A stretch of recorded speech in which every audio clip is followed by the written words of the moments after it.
Bonjour à toutes et à tous, on est ensemble jusqu'à midi pour le 10h midi. Bonjour Gilles Gansman. Bonjour Valérie Expert. Et on est ravis de recevoir ce matin Gilles, merci. Evelyne Bouix.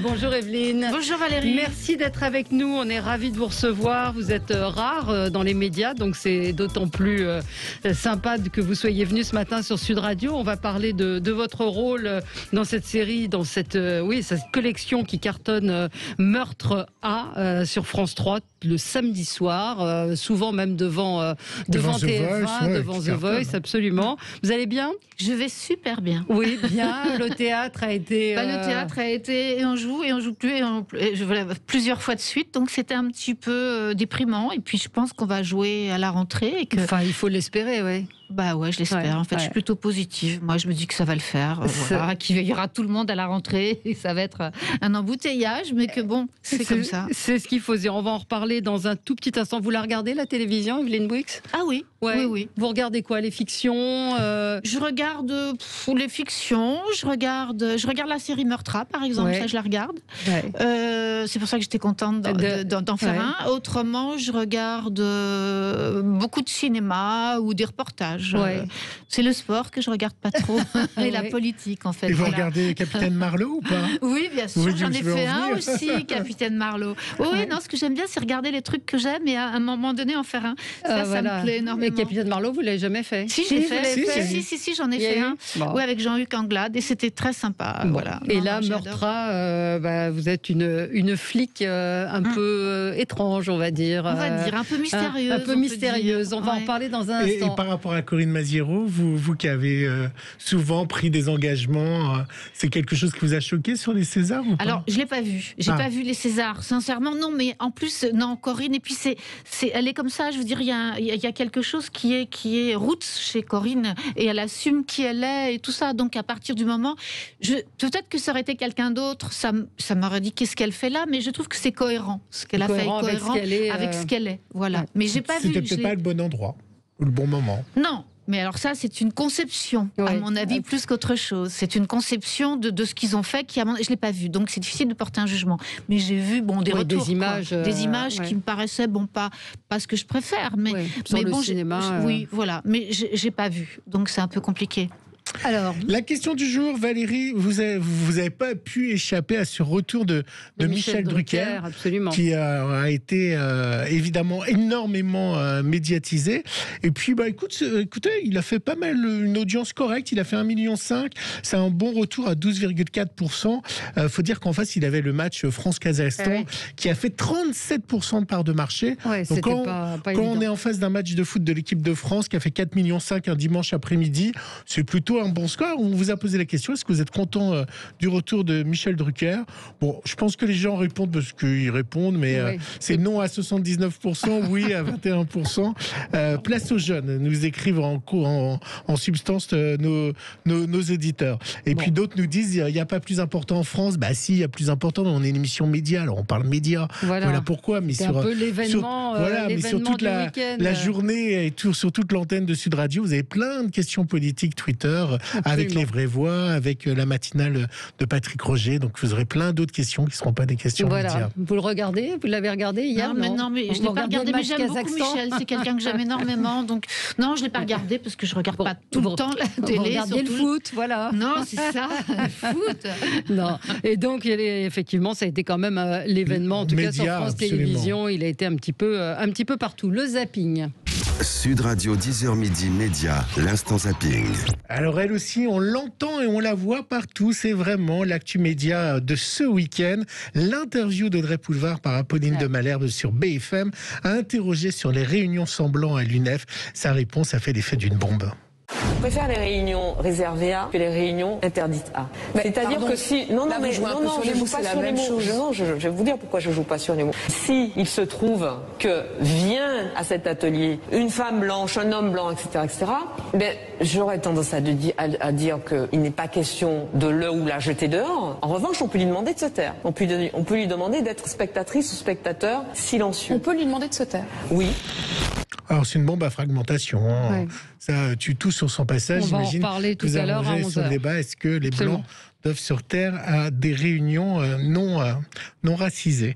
Et hier vendredi, on recevait Lynn Renaud, Valérie, pour le site d'Action, c'était notre invité, qui a réussi donc à collecter plus de 4 400 000 €.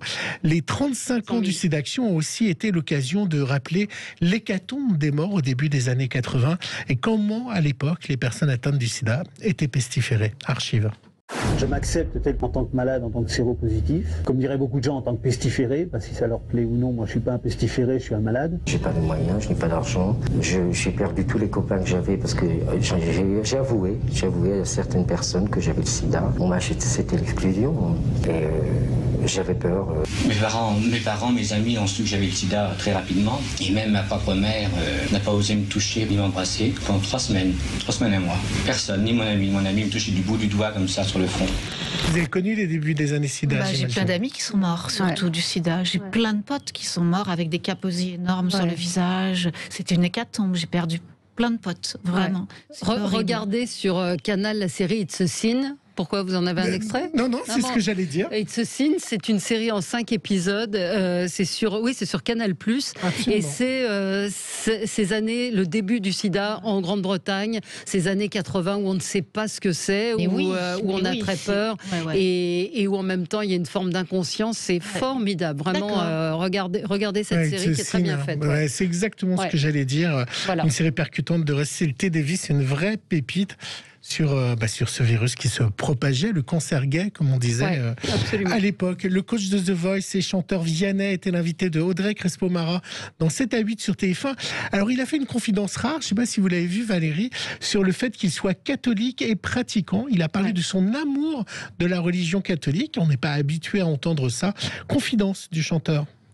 Vous êtes à contre-courant. Ah bah ça c'est sûr que je suis tout seul dans mon délire. Je vois pas de gens du métier. Si en plus j'en vois 2 ou 3, mais qui se cachent. Je leur en veux pas, mais c'est vrai que moi j'ai toujours pensé qu'il fallait assumer ce qu'on était, qui on était. Bien sûr que ça a posé question et tout quand j'assumais mes croyances, mais franchement j'en ai jamais souffert. Bizarrement, je remarque, les gens de confession musulmane ont plus de facilité à l'assumer qu'ils croient, qu'ils pratiquent. En revanche, la limite, c'est d'essayer de convaincre les gens. Il faut pas essayer de convaincre, de convertir comme ça. On n'est pas là pour ça. Ça fait partie de nous, c'est notre chemin personnel. C'est vrai que les artistes ne disent pas forcément s'ils sont catholiques ou pratiquants. Comme ils disent, ils se cachent. C'était un témoignage fort de Vianney hier. La France a vaincu le Kazakhstan, Valérie, pour la sélection de la Coupe du Monde. Alors après le match, le sélectionneur Didier Deschamps pensait savourer toute sa victoire quand un journaliste kazakh lui a posé une question sur l'absence de Karim Benzema en équipe de France. Vous allez voir, il a assez halluciné. Est-ce que vous allez... Non. Même ici. Allez, on restera sur les autres questions. Oh oui, il y en a un qui vous l'a soufflé. C'est un journaliste français qui vous a soufflé la question. Il n'y a pas cru. Hein. Et puis pour finir, notre amie Sandrine Saroche, qui est sur Paris Première. Vous la connaissez, Evelyne? Sandrine Saroche. Sandrine Saroche, une comique plutôt drôle. Humoriste et qui fait des papiers chaque semaine chez Zemmour et Nolo, chez Paris Première, le mercredi soir. Et elle pastiche en fin de séquence ou en début de séquence une chanson qu'elle met au goût du jour. Vous allez entendre. Cette fois, là, c'était les crayons, vous savez. Et aussi les crayons de Bourvil.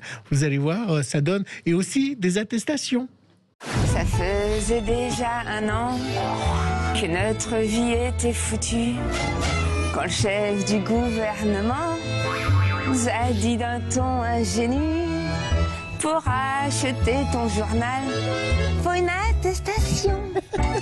Pour te payer un casse-dalle, une autre attestation. Les braves gens étaient perdus. C'est quoi la bonne version? Déjà qu'ils en pouvaient plus, qu'on les prenne pour des cons. C'est ça qui est triste.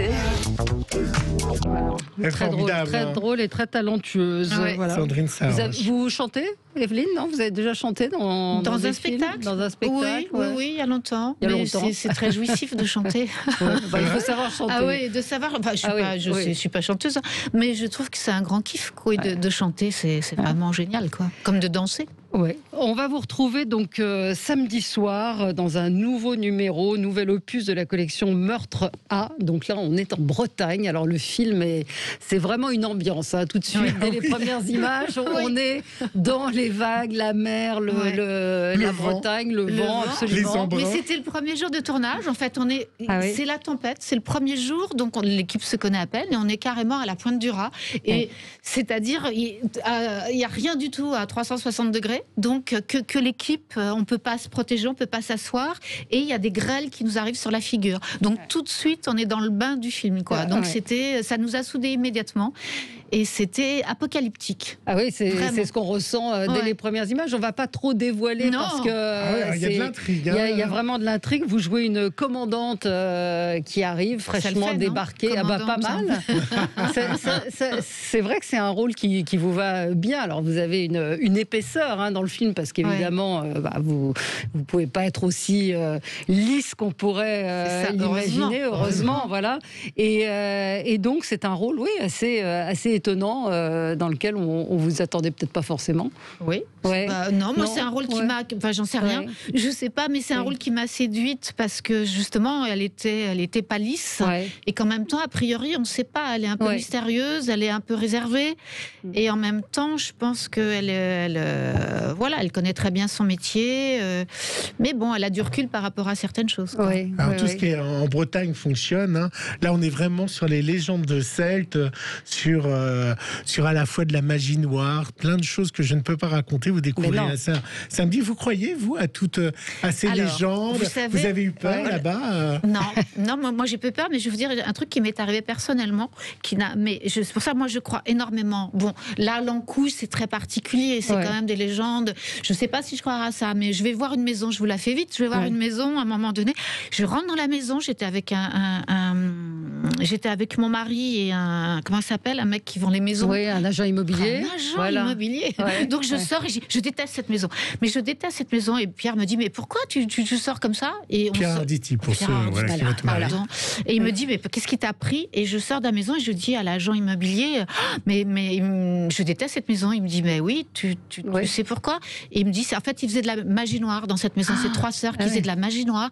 Et je redis, je déteste cette maison. Et il y avait un muret en pierre meulière qui me tombe sur le pied. Donc j'y crois totalement. Mais comme tous les comédiens, vous avez des gris-gris ou des choses avant d'entrer en scène? Moi, je suis très prière avant d'entrer en scène. C'est vrai? Ouais, je suis ma prière. Je suis comme un peu Vianney, quoi. Il y a un petit côté comme ça. Ah oui, très. Et Pierre Arditi? Pas du tout. Enfin, je sais pas. Peut-être. C'est des jardins secrets. Il est plus secret que moi, parce que moi, je peux pas vivre sans. J'ai tellement peur, mais je pense qu'il a beaucoup moins peur que moi. Donc vous êtes très croyante, comme Vianney? Oui, je suis croyante. Mais c'est vrai qu'on en parle donc, c'est vrai, assez peu, les comédiens en parlent assez peu. Je suis pas, c'est ma croyance à moi, mais je suis croyante. Mais c'est vrai que je suis pas catholique. Ce que vous racontez est très perturbant. Ce que vous venez de raconter est perturbant, c'est-à-dire de ressentir. Je comprends très bien que d'un seul coup, c'est tellement fort, c'est tellement dans les racines de ces gens-là, ça date de siècles et des siècles, qu'on peut y croire et qu'on peut. Et moi, je ne serais pas allée, je ne vais pas vous dire où ils vont, mais dans la maison où ils vont, moi, je me serais partie comme j'ai fait dans la maison que j'ai visitée, moi. Donc ça, c'est sûr. Ah oui, il faut dire qu'il s'en passe dans la maison. Donc il s'en passe beaucoup, et je comprends que... Voilà. Sur les légendes celtes. Et Stéphane dit, ça faisait longtemps que je n'avais pas vu Evelyne Bouix. Alors il vous appelle Evelyne. Alors, vous apportenez au public, découverte dans les uns et les autres, grosse claque à l'époque. Alors depuis, vous avez fait du chemin. C'était long time. Mais mais on est content de vous revoir effectivement à la télévision, cinéma. Pour vous aujourd'hui, c'est c'est télévision et beaucoup de théâtre. Pourquoi pas le cinéma? C'est à cause de votre âge? C'est sympa comme question. C'est rugueux comme question. Je suis très surtout posé comme ça. C'est le combat de Valérie qui dit que c'est très compliqué dans le cinéma français. Après 50 ans, c'est vrai qu'on a des comédiennes qui nous disent que c'est plus compliqué. Oui, non, je pense que c'est même pas ça. Je pense que c'était avant ça que j'ai pas fait de cinéma. Il y a bien longtemps que j'ai pas fait de cinéma. Donc je pense que le cinéma, j'en ai pas fait depuis très longtemps. Je pense que c'est plus un problème de réseau. Un problème de réseau, d'équipe et tout ça. Oui, c'est plus ça, un problème de réseau, je dirais, parce qu'il y a quand même des rôles de vieilles, hein, il y a quand même des rôles de femmes, de grand-mère. Surtout que vous ne faites pas du tout votre âge. Oui, vous êtes peu très importe, belle, je suis grand-mère et tout ça, donc il y a forcément des rôles de mon âge, mais c'est comme ça que ça se passe. Donc, Gilles, voilà. bien gaffeur. Non, pas du tout, pas du tout. Mais par contre, à la télé, il y a des rôles de femmes, mais il y a des rôles, moi j'ai fait des rôles de personnages, que la télé offre des rôles pour les femmes qui sont différents de ce qu'on peut avoir au cinéma. Sauf si on est Isabelle Huppert ou Charlotte Rampling ou je sais pas. Voilà. Oui, et à la télévision, il y a effectivement aujourd'hui beaucoup de fictions de grande qualité. Oui, quand on voit, magnifique même, magnifique. Quand on voit ce qui est fait aujourd'hui, en particulier France Télévisions, on peut rendre hommage à Anne Holmes qui a complètement bousculé. Anne, je te tire mon chapeau. Voilà, parce que c'est grâce à elle que j'ai fait le Meurtra, parce qu'en fait on avait un projet ensemble qui n'a pas pu se faire pour des raisons diverses et du coup on a parlé de Meurtra et je lui dis écoute, et elle m'a dit tu veux faire un Meurtra, mais je lui dis j'avais tellement envie d'en faire un parce que je les regardais que ça serait voilà, et donc ça s'est fait comme ça en fait. Mais c'est vrai qu'elle a bousculé quand même la fiction. Elle a osé sur des choses très différentes. Elle a employé beaucoup de femmes et pas forcément des jeunes femmes, donc vraiment bravo. Et puis il faut dire votre partenaire David Kamenoz qui est juste incroyable. Il est juste sublime. Il y a des plans incroyables sur lui où il ne dit rien et tout passe à travers son regard. Et puis il est jeune lui. mais non, mais en plus je suis pas comme ça, c'est incroyable. David, je vous en Nadia, c'était la façon un peu brutale de poser la question, Gilles. Ça fait 4 ans que je travaille avec une vieille. Voilà, je vous remercie.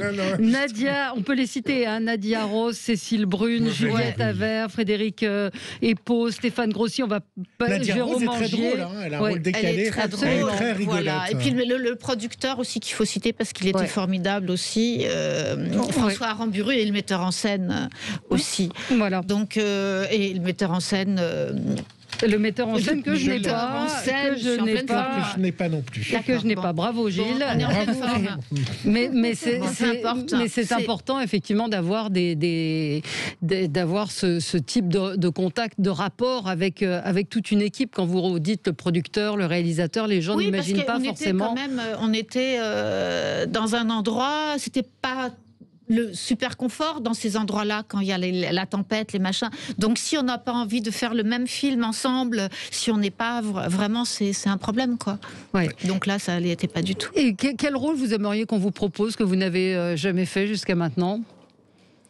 Alors en fait, ça dépend. C'est une question. Ça dépend. J'aimerais bien faire une tueuse. J'aimerais bien faire. Je pourrais faire quelqu'un de. Mais vous savez ce que j'aime bien chez les Anglais, par exemple, c'est que vous avez des choses, mais elle est alcoolique, elle fait des choses, mais en même temps, ils ont des défauts, quoi. Ou alors on croit que c'est cette personne-là, mais en fait c'est quelqu'un d'autre. Ce que j'aime beaucoup chez les. Voilà, c'est un peu noir, mais j'aime. Là, je vais faire une comédie pour France 2. Et avec Antoine Duléry comme partenaire que j'adore. Mais bon, c'est plutôt un film avec des jeunes. Nous, on fait les parents. Mais bon, si vous voulez, c'est une comédie, donc je suis très contente de faire ça aussi. Puis c'est une femme qui n'est pas forcément gentille. Là, j'avais une question. Qui a été choisi en premier, vous ou David Kamenoz? Ou vous demandez qui est mon partenaire, comme là, vous citez votre partenaire? Non, là, c'est-à-dire que tant que ça s'est fait comme ça, avec Anne et avec le producteur, j'avais envie de travailler aussi avec François Aramburu. Donc ça s'est fait comme ça, on a dit alors on fait ça. Donc j'étais la première choisie, mais après c'est pas moi qui ai choisi les autres acteurs. Mais vous faites attention à ça, j'imagine. Non. En fait, non, c'est-à-dire que non, je fais confiance aux gens avec qui je travaille. Parce que vous connaissez pas forcément les comédiens. David, je le connaissais pas en fait du tout, parce que je regarde pas la télé non plus à ce point-là. Donc voilà, et bon, il se trouve qu'il y a eu un déclic immédiat de comment on s'entend. Donc c'était formidable. C'est un scénario de Mathieu Savignac réalisé par Laurent Dussault. Laurent, et produit par François Aramburu et Pascal Fontani. Donc on peut les citer aussi parce que tout ce qui c'est des très bons producteurs. Le théâtre, vous pensez, vous espérez pouvoir. Vous aviez une pièce en cours ou pas quand le Covid est arrivé? On avait une pièce en cours avec, qui n'était pas encore. On n'avait pas encore joué. On était au filage. les bouts des répétitions. Donc c'est une pièce, vous voyez. Ça sera une pièce de Salomé Lelouch, qui est ma fille, et qu'elle a écrit pour nous une pièce pour Pierre Arditi et moi-même. Donc on est tous les deux sur scène. Ouais, c'est très drôle, parce qu'il y a des chansons, c'est vraiment très drôle, et en même temps très iconoclaste, en fait, assez irrévérencieux. Donc voilà. Et c'est dur quand ça s'arrête, j'imagine. Vous êtes en répétition. C'est horrible. D'un seul coup, non on dit on joue la semaine d'après. Et puis en fait, non, on attend les réunions, les trucs. Bon, c'est reporté. Puis nous, ça y est, on est au taquet, quoi. On n'a qu'une envie, c'est de la jouer. Et non, vous la jouez pas. C'est un plaisir ou c'est compliqué de jouer avec son compagnon ou de jouer avec Pierre Arditi? Des fois c'est génial, et puis des fois c'est voilà, c'est plutôt génial. Autrement on le ferait pas. Mais bon, c'est comme toutes les trucs de travail, quoi. Il y a des fois on se frite, quoi, parce que il y a ceci, il y a des rythmes qui sont différents, mais c'est de toute façon formidable à l'arrivée, parce que on a envie de le faire. Et puis là, c'est vraiment ce qu'on appelle un travail en famille. Un travail en famille, oui, voilà. C'est absolument. Meurtre à la Pointe du Raz, donc ce sera samedi à 21h05. On est ravis de vous retrouver. C'est toute une ambiance, franchement, je vous le conseille. On rentre dedans dès les premières images, avec ce vent, ces vagues, ce personnage qu'on retrouve mort, enfin une femme qu'on retrouve morte. Et puis après on est pris par la main. Il y a plein d'intrigues. Absolument. Merci beaucoup Evelyne Bouygues d'être revenue ce matin, et puis on espère vous voir très vite au théâtre. Merci à vous.